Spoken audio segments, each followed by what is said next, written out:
Muy bien, muy buenas tardes a todo el público que está conectándose a esta nueva emisión de su segmento Habla con tu médico. Les saluda John Sandoval desde el Consejo Regional 3 Lima del Colegio Médico del Perú. Y de acuerdo a lo anunciado, vamos a tratar un tema muy interesante. Vamos a conocer sobre el síndrome cardiorrenal metabólico o CKM. Y para ello tenemos un invitado especial, el doctor Luis Figueroa Montes. Él es médico patólogo clínico, secretario de Incidencia de Salud Pública del Consejo Regional 3 Lima, es presidente de la Sociedad Peruana de Patología Clínica, presidente de la Asociación Latinoamericana de Patología Clínica y director de Medicina de Laboratorio, a quien damos la bienvenida a esta nueva emisión. Bienvenido, doctor. Muchísimas gracias, John, por la presentación y bueno, agradecer al Consejo Regional 3 Lima por darme esta oportunidad de hablar sobre este tema tan interesante para que cada vez más tanto los médicos como los pacientes tengan mayor comprensión y entendimiento de este cambio en la manera como se abordan algunas de las enfermedades que realmente impactan y socavan los presupuestos públicos de nuestro sistema de salud. Así es, doctor. Y bueno, como siempre, recordamos al público que está conectado que pueden dejar sus consultas, cualquier duda con respecto al tema para que nuestro invitado especial, doctor Luis Figueroa, pueda responder cualquiera de sus preguntas. Bien, doctor, entonces empezamos con este tema muy importante. Explíquenos, por favor, qué es el síndrome cardiorrenal metabólico. Muy bien. El síndrome cardiorrenal metabólico aparece bajo un contexto específico. Permítanme primero ampliar un poco la comprensión de esta propuesta. En realidad, hoy en el mundo existen enfermedades que son atendidas a través de los sistemas de salud, que son las enfermedades crónicas, que son enfermedades crónicas transmisibles, por ejemplo, tuberculosis, VIH y otras, y enfermedades crónicas no transmisibles, como la hipertensión, la diabetes o la enfermedad renal. En la actualidad, las principales enfermedades que realmente afectan a los sistemas de salud y que socavan los presupuestos públicos son las enfermedades crónicas no transmisibles. De estas enfermedades, la más importante es la enfermedad cardiovascular, porque es la primera causa de muerte en el mundo. También está la diabetes, también está la enfermedad renal crónica, entre otras. Entonces, tradicionalmente los países, los sistemas de salud abordan de manera individual estas enfermedades. Entonces, desde el año pasado, exactamente en el mes de noviembre, la Asociación Americana del Corazón, del Corazón, emitió esta guía. Esta es una guía que ellos establecen y hacen un mensaje presidencial para hablar sobre el problema. Y lo que ellos plantean es que tenemos que tener una visión integral de estas enfermedades. Y es ahí donde la integran y plantean que se hable ya del síndrome cardiorrenal metabólico. Vamos a comprender que esta enfermedad de manera muy florida va a terminar probablemente en una enfermedad cardiovascular o una enfermedad renal muy bien instalada. Pero para eso va a pasar mucho tiempo y van a pasar diferentes estadios. Entonces, las enfermedades cardiovasculares, como la primera causa de muerte, va a ser el desenlace de estas enfermedades. Diabetes mal controlada, enfermedad renal mal controlada o las propias enfermedades cardiovasculares en sí. Y son las que generan realmente un impacto muy negativo dentro del sistema de salud porque son las pacientes que están en las emergencias. Entonces, tener una comprensión de cómo el final de este síndrome, con una disfunción multiorgánica, con una alta tasa de eventos cardiovasculares, es el desenlace de todos los pacientes que tienen esta enfermedad. Si pudiéramos resumirlo, pudiéramos decir que el síndrome cardiorrenal metabólico es un trastorno de salud debido a conexiones entre enfermedades cardíacas, enfermedades renales, diabetes y obesidad que al final va a conducir a malos resultados de salud. Así, doctor. Bien, estamos también transmitiendo el portal donde usted está refiriendo la fuente de la asociación para que puedan también el público, usted puede invitar también al Excelente. público. En ese enlace ustedes van a poder, y me gustaría que lo pongas en el Facebook Live para que los colegas en especial entren y ahonden en el tema. Este es el pronunciamiento que hizo la Asociación Americana del Corazón en noviembre del año pasado para hacer público este tema probablemente con el objetivo principal que ya los sistemas de salud, en especial de bajos y medianos ingresos, donde está la mayor mortalidad y carga de enfermedad por estas patologías, ¿qué significa esto? Hoy en día los sistemas de salud tienen mayor gasto de salud en enfermedades que generan mayor mortalidad y mayor discapacidad. Por ejemplo, un paciente que hoy en día tenga un infarto de miocardio puede sobrevivir al infarto, pero probablemente va a ser sometido a una cirugía y probablemente esta persona ya no va a tener la misma capacidad que tenía antes para poder laborar, entonces tiene una discapacidad. Un paciente diabético mal controlado, que por ejemplo le amputan un miembro, no va a tener la misma capacidad para trabajar como antes, entonces genera una discapacidad. Esta discapacidad y la muerte prematura es la que genera un impacto negativo en los sistemas de salud que se llama carga de enfermedad. Y carga de enfermedad porque es la carga que tienen los sistemas de salud para poder tratar de solucionar, digamos, la vida de estos pacientes o cuidar su enfermedad. En ese contexto es que tenemos que entender que ya tenemos que darle una visión global a este problema. Y cuando hablo de global, me refiero a que los sistemas de salud ya no deberían estar hoy en día abordando programas de diabetes por un lado, programas de enfermedad renal por otro, programas de enfermedad cardiovascular por otro. No, tenemos que integrar y tenemos que ver a ese paciente de una manera más global y tratar de comprender cómo podemos usar las mejores herramientas de prevención, de diagnóstico y de monitoreo para tratar de mejorar su condición de vida de estos pacientes. Y en ese enlace que le estamos compartiendo, van a tener el artículo completo donde pueden abordar un poco más este gran tema. Así, doctor, y se está transmitiendo justamente el portal en la transmisión. Díganos, doctor, también cuál es el origen de este síndrome. Este síndrome, en realidad, ahora que entendamos un poco más los estadios, va a tener un comienzo en una persona que va a comenzar a tener un incremento de su peso corporal. Es decir, probablemente el sobrepeso, la obesidad, va a conducir a un síndrome metabólico que ya lo conocemos, con algunas características muy particulares, y eso va generando poco a poco trastornos en el metabolismo. Esto, de una u otra forma, va a generar una alteración en nuestros sistemas hormonales que generan diferentes vías de comunicación alteradas, diferentes cambios en nuestro sistema regulatorio homeostático o el equilibrio, digamos, que puede existir, que al final se va a traducir lentamente, ya sea en una prediabetes, en una diabetes, una prehipertensión, una hipertensión, un estadio inicial de enfermedad renal hasta un estadio más avanzado y al final va a terminar en un paciente que va a tener claramente una enfermedad cardiovascular o una enfermedad renal muy bien definida, ¿no? Donde vamos a tener pues mucho más síntomas. Entonces, es un proceso. ¿Y dónde empieza? Como muy bien lo mencionas tú, empieza probablemente en lo que hoy conocemos como prevención primaria. El objetivo de la prevención primaria en los sistemas de salud es tratar que algunos factores de riesgo conocidos no se instauren como parte de la conducta en las personas. Por ejemplo, el consumo de alimentos ultraprocesados, alimentos hiperpalatables, alimentos industrializados. Por ejemplo, no tener actividad física, favorecer el sedentarismo, etcétera. Esas conductas tenemos que evitarlas.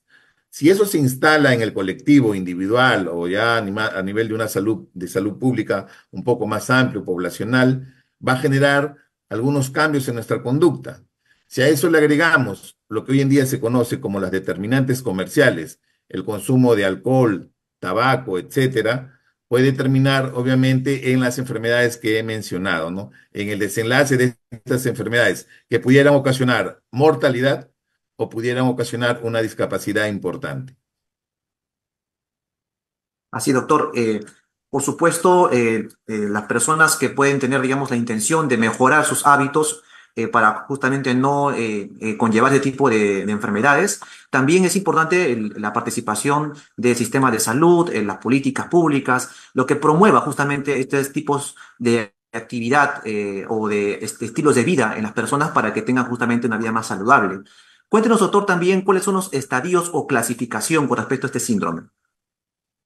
Muy bien, este estadio, por decirlo así, tiene 5 estadios, ¿no? El estadio cero, que le llaman ellos, o es un estadio en el cual el paciente no tiene ningún factor de riesgo. El paciente va a estar totalmente saludable. El paciente no va a tener, digamos, enfermedades subclínicas o enfermedades que no han sido diagnosticadas. El paciente está completamente saludable. En un estadio uno se habla de aquellos pacientes que ya van a comenzar a tener un incremento de la grasa, un incremento del tejido adiposo y comienza este a generar un sobrepeso o una obesidad en el paciente. En un estadio 2 vamos a ver cómo ya este incremento de grasa lentamente va generando cambios en su metabolismo, ¿no? O también a nivel del riñón. Entonces, pudiéramos tener estadios iniciales de enfermedad renal o pudiéramos tener ya la presentación de enfermedades muy bien establecidas como diabetes, probablemente, o hipertensión, o síndrome metabólico. Cuando hablamos ya en un estadio 3, es cuando ya el paciente ha presentado cambios importantes y daños dentro de su vasculatura especialmente. Y acá aparece un protagonista importante que es la aterosclerosis. Y por ejemplo, esta guía recomienda que deberíamos buscar ya la manera de detectar la aterosclerosis subclínica. La aterosclerosis subclínica es una aterosclerosis que todavía no ha debutado, por decirlo así, en un infarto o un derrame cerebral. Es una arteria que tiene un ateroma o un incremento de la obstrucción del vaso, pero que todavía no genera mayor síntomas y que puede diagnosticarse.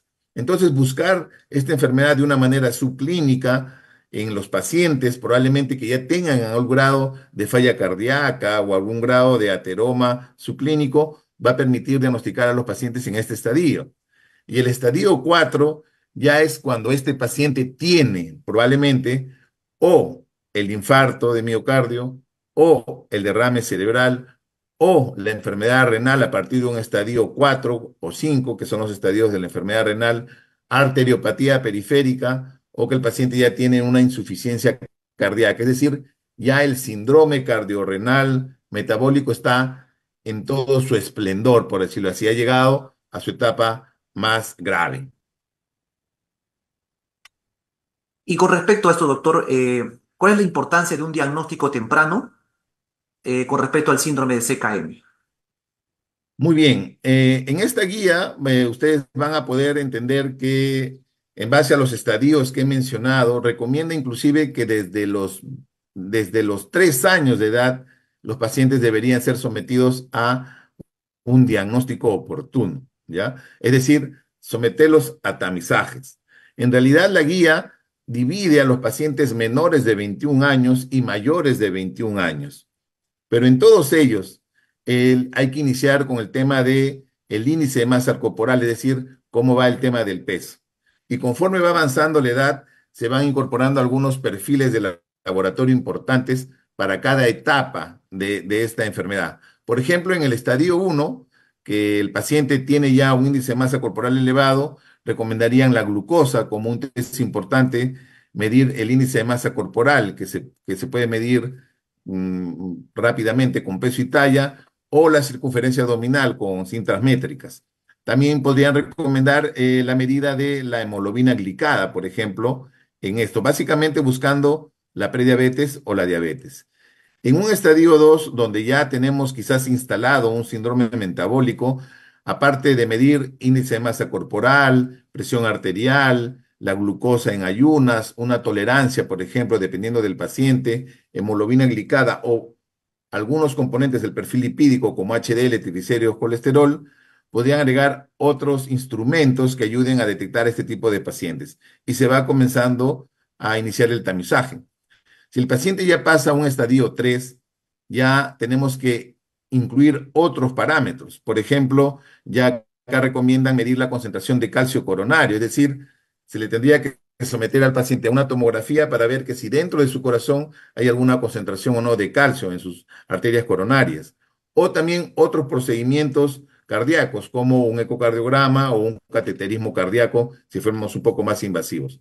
De la misma forma, dentro de los perfiles de laboratorio, podríamos incorporar, aparte de los que ya mencioné, la troponina ultrasensible para ver, por ejemplo, si ese paciente tiene una injuria cardíaca, no isquemia, sino una injuria cardíaca.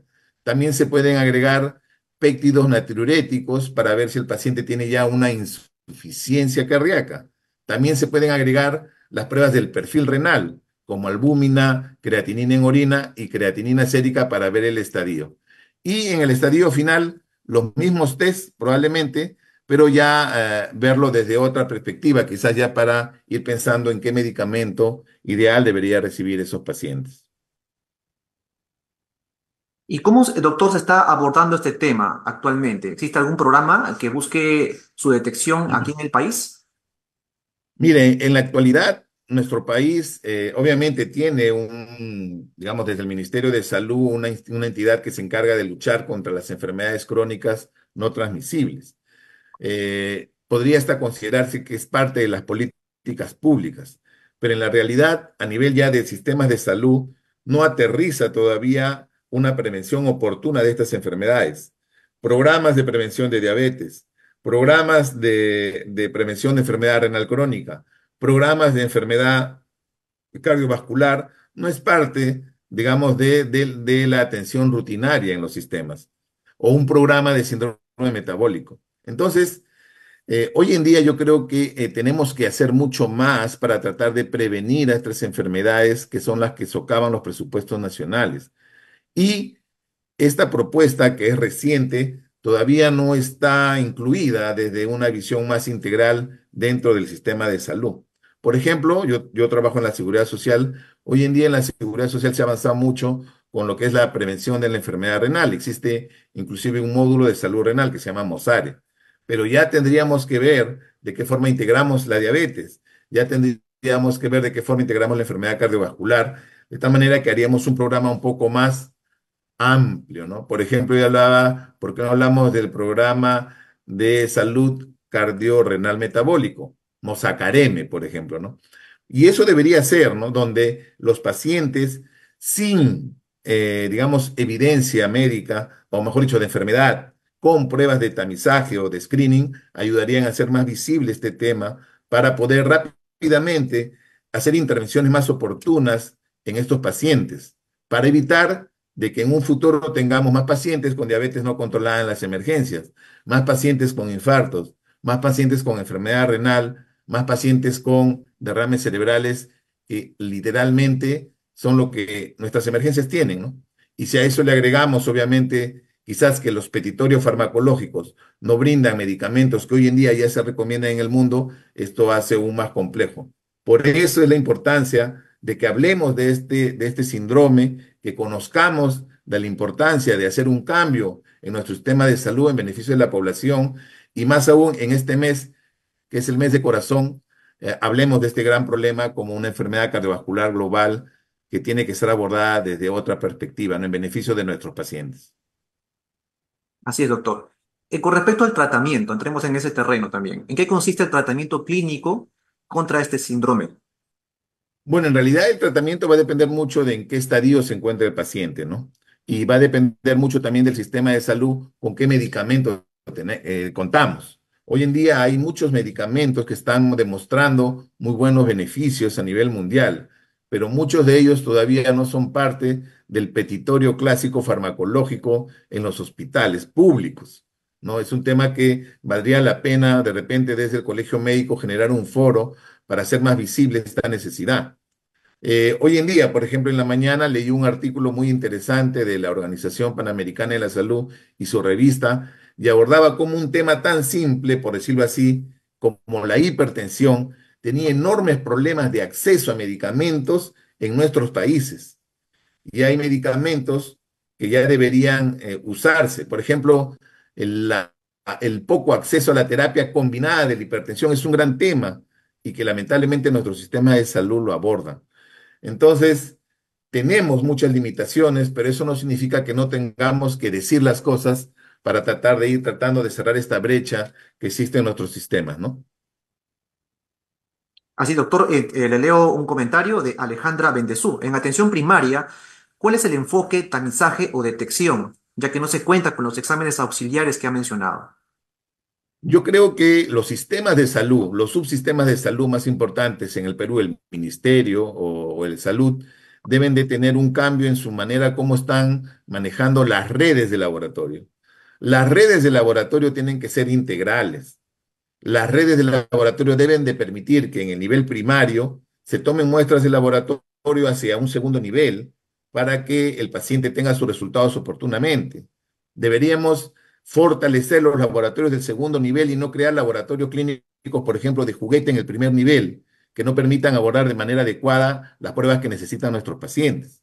Si nosotros integramos adecuadamente una red, fortalecemos el segundo nivel, va a permitir que las muestras fluyan y no los pacientes, porque tampoco el paciente es justo que esté yéndose a una referencia para que tenga una cita de laboratorio en un mes y sus resultados a 2 meses. No, el paciente merece una atención oportuna y para eso tienen que integrarse las redes de laboratorio que conversen con la necesidad de los clínicos.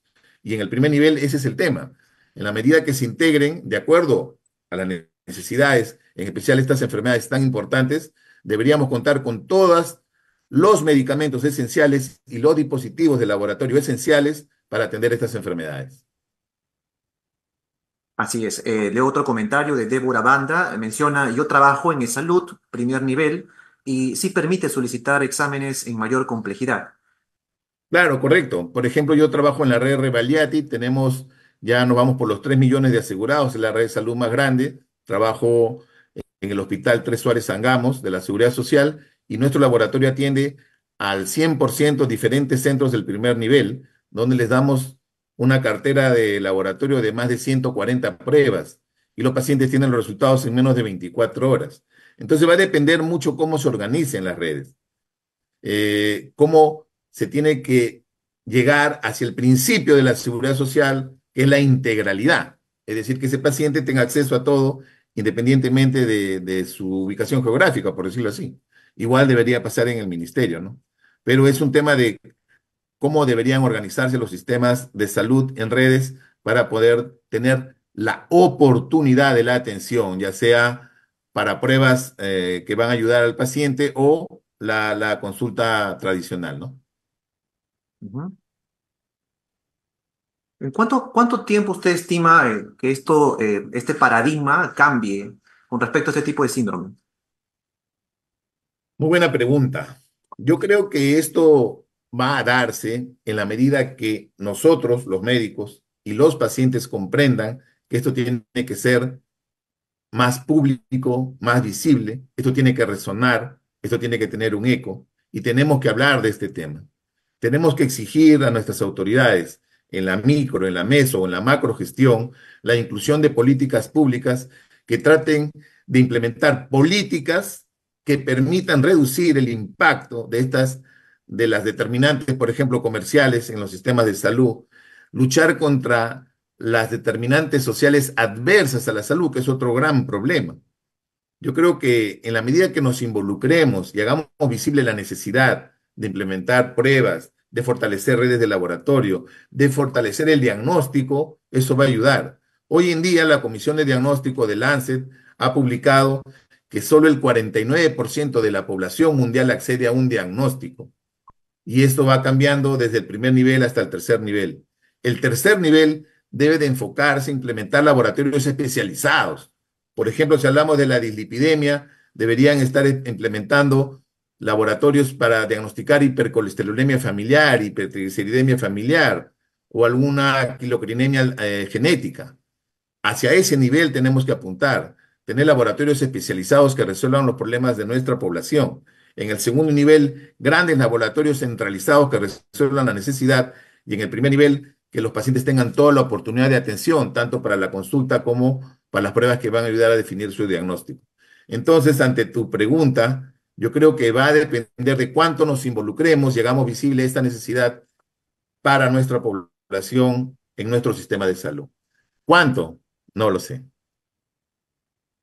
Pero digamos que ya es un buen inicio, ¿no? Y también, digamos, quiero rescatar una parte que usted mencionó con respecto a la edad. Creo que es interesante que está incorporándose la parte más joven, ¿no? ¿Puede mencionarnos un poco más acerca de eso, por favor? Correcto. Hoy en día, como la guía, como le mencionaba, esta guía menciona inclusive que desde los 3 años deberían ya iniciarse los pacientes descarte de problemas de sobrepeso, problemas de hipertensión en esta edad. Cada vez, por ejemplo, yo en laboratorio estoy viendo más adolescentes y jóvenes con diabetes tipo 2, ¿no? O con disglicemia, por decirlo así. Entonces, más aún si no se fomentan hábitos, digamos, de estilos de vida saludables, ¿no? El sobrepeso. La pandemia, por ejemplo, ha permitido que casi quédate en casa, ha continuado con quédate en casa y los jóvenes no ves en la calle jugando, como era probablemente otras generaciones, ¿no? Hace poco un psicólogo en una reunión de padres de familia mencionaba que dos adolescentes dijeron, vamos a jugar fulbito y sacaron los dos sus celulares y comenzaron a jugar fulbito por celular. O sea, no había pelota, la gente no sale a la calle. Entonces, todo eso está impactando negativamente, ¿no? Y yo creo que es importante que hagamos este tema más visible, ¿no? Y entender que desde los adolescentes estos cambios conductuales, estos cambios en su salud se van dando. Y en la medida que más prematuramente hagamos el tamizaje, el cribado, el screening, va a permitir detectar de manera prematura estos grados previos, por decirlo así, hacer intervenciones en cambios de estilos de vida y evitar tener futuros pacientes con derrames, con infartos, con diabetes o con enfermedad renal crónica, que es lo que realmente está inundando nuestras emergencias hoy en día. Así, doctor. Y bien, también rescato el hecho de que se pueda desarrollar este tipo de temas para justamente informar más a la población, tanto joven o adulta, ¿no? Que puedan padecer este tipo de síndrome. Y justamente no promover los factores de riesgo, ¿no? Que aumenten justamente la progresión a lo largo de estas etapas de síndrome que ha mencionado usted, como los estadios. Doctor, estamos ya finalizando el segmento, agradecido ya de antemano por todo lo que nos está aportando esta transmisión. Déjenos un mensaje, por favor, a los colegiados, al público que está viendo en este instante la transmisión sobre este tema tan importante. Muy bien, en primer lugar, agradecer otra vez al Consejo Regional 3 Lima, que tengo el honor de ser un directivo. Saludo a mi decana, la doctora Frida. Agradecer a todos ustedes por esta oportunidad de permitir llegar a los colegas.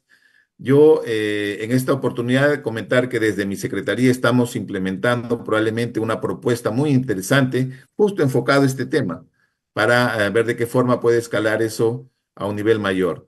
Invito a cualquier colega que necesite involucrarse en este tema, las puertas están abiertas del Colegio Médico para que vengan y se unan a este trabajo a largo plazo.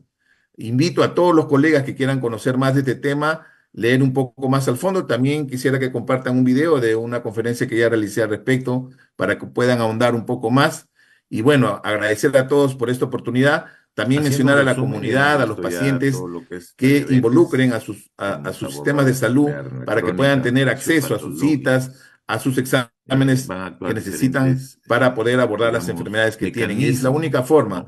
probablemente uniéndonos Patológicos, todos, de que esto de saquemos lo que al adelante, final porque la llega salud pues es al a final es un problema de que todos. los temas de insuficiencia renal vascular, Así, doctor, muchísimas daño, una vez gracias nuevamente alcanzado por su un otra vez, participación. la Muchas enfermedad gracias también al renal público que ha estado comienza conectado a la transmisión. lentamente a Vamos a compartir los deteriorarse, los enlaces que estadios usted ha mencionado comienzan justamente del portal y lentamente también a como del disminuir canal eficaz donde usted ha realizado esta resucitación, de importante repente ya se conferencia, genera el charla daño, sobre la presión este tema, el síndrome más de cardiorrenal también metabólico. son para el Bien, riñón, doctor, ¿no? muchísimas gracias nuevamente y nos vemos en una próxima emisión de Habla con tu médico. Recuerden que pueden seguirnos en nuestras redes sociales como Esa CMP es Lima. la idea. Muchas gracias, Muchas doctor. gracias. Nos Entonces, vemos. cuando hablamos ya de